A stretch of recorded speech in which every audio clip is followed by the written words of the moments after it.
Tataka po tayo, media. Pag bumabaha po sa Davao, lahat kayo nakapokus sa Davao, baha sa Davao. Ngayon po, na-realize na natin dahil po sa sinabi ni Pulong, hindi nyo naman pala pinondohan. Ngayon po, alam na po natin na kaya pala, parang walang magawang paraan. May ginawang paraan po yung Davao City. Pinag-aralan po nila yan, tumulong po yung JICA. Meron pong flood control project, flood control plan. Hindi po pinondohan ng gobyerno ni BBM. Ito pong mga pinondohan, binabaha po nga kasalukuyan. O yung isang lalawigan, yung ano raw, pinipake news daw yung baha sa kanila. Hindi po ako taga-Laon yun eh. Sabi ng kanilang congressman, fake news daw. Sinisiraan lang daw yung Laon yun. Swerte nyo naman, hindi kayo binabaha pala. Ang lalakas pong mag-ano yan, ang lalakas pong magdemanda niyan eh. Sa totoo lang po, sinasabi nito ni Mama Monchang Ortega. Ibig mong sabihin, fake news lang yung mga nagaganap na baha sa La Union. Yung Vice President nga, hindi kayo natakot na idemanda eh. Yan pa kayang mga nagpe-fake news na sinasabi mo na baha sa La Union. Kami, nakita lang din namin yan eh. Nagtataka tayo sa media, bakit hindi nyo po i-cover yung mga baha?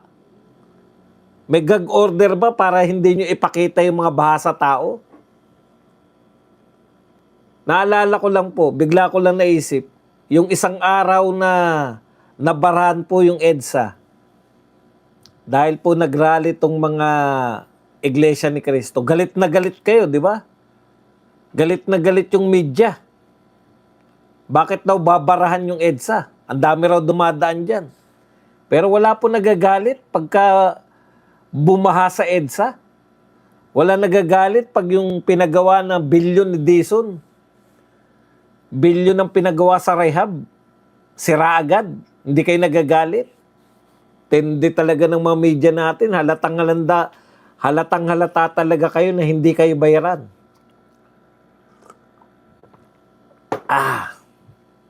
Okay. Unahin na po natin to si Erwin. Ito po ang pagtugon ng ating pamahalaan. Habang bumabaha po ang lahat. Habang ang mula Baguio, pati Baguio, binabaha. Magalong, kumusta na tayo dyan? Mula Baguio, baba tayo ng La Union, Pampanga, Bulacan, parang wala akong nakikitang baha ngayon. O sanay na yung mga taga Bulacan. Hindi na bago sa Bulacan yung baha. Pucha, buong Pilipinas, tuyo eh. Ang Bulacan, bumabaha eh. NCR, Cavite, Batangas, ang dami pong bumabaha. Ang solusyon po ng pamahalaan, bukas po makikita nyo po yung solusyon ng pamahalaan. Alam nyo po kung ano po, tuloy ang impeachment trial. Putang, nakakapanggigil. Ang solusyon po ng pamahalaan, gumastos tayo ng 25 million. Kung ako po, gobyerno ngayon, tigilan nyo na yung impeachment na yan.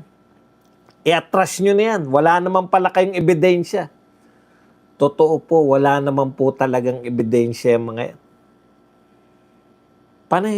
Panay mga tamang hinala lang, panay mga unusual. Meron ba namang mga salitaan lang na unusual? Dinimanda nyo na yung Vice President? Salitaan lang na unusual? Yan po ang katotohanan. Imbes po na yung 25 million a day, gastusin na lang po para may makain tong mga nabahaan. Pambili po ng mga kumot, pambili ng mga sa evacuation center. Yung 25 million, marami pong mabibili yun. Wala naman pong katotoran Yung impeachment ninyo, nag-aaksaya po tayo. Dapat tayong mga tao, tinututulan na natin yan. Yan po ang malabis na pag-aaksaya. Wala pong katotoran. Wala naman po silang nirereklamo. Dapat may review. Ano ba yung nirereklamo nyo? Okay. Pag-aksaya lang po yan ng pera. 25 million a day.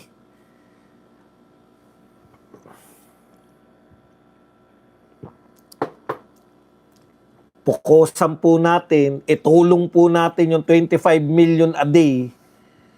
Imaginein po ninyo, 13 days na ang nakalipas.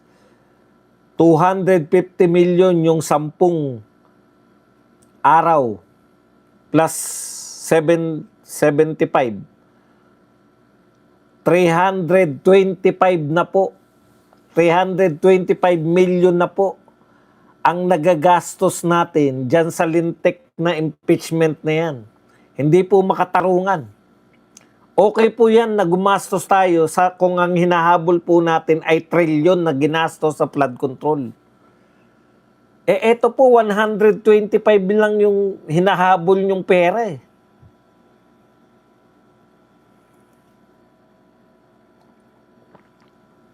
Okay. Balik tayo rito. Pinag-uusapan po natin yung flood control. Ayon po rito kay Erwin Tulfo, pag may nakita kayo na mayroon akong flood control, I will resign. I will not wait for another day. I will resign. Kung mayroon akong flood control, wala akong flood control. Yan po ang tuloy-tuloy na sinabi ni Tulfo. Isa-isay natin ha. Wala siyang flood control. Pag may nakita kayong flood control siya, magre-resign siya.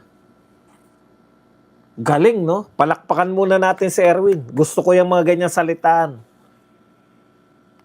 Wala akong flood control. Kung may makita kayong flood control ako, magre-resign ako agad.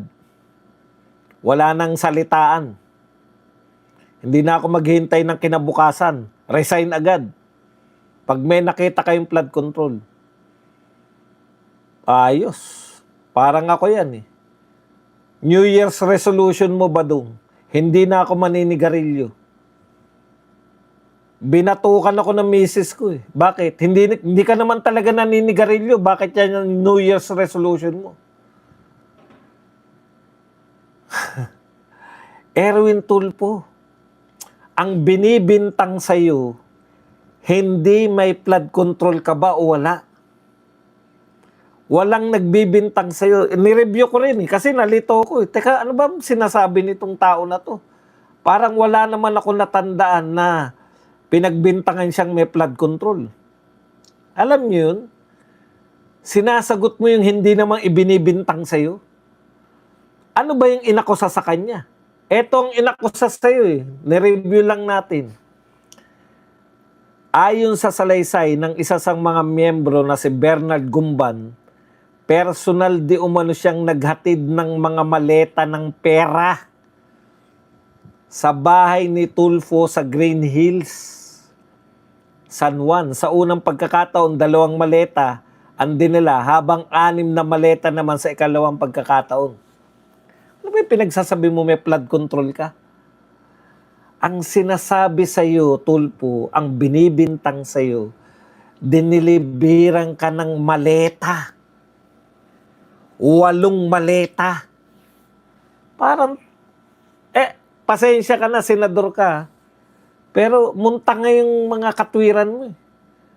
Magre-resign ako pag napatunayan ninyo, pag may nakita kayo na flood control ako. Hindi ka naman pinagbibintang na may flood control ka eh. Binintang sa'yo, meron kang maleta, 8. Diniliber sa bahay mo sa Green Hills.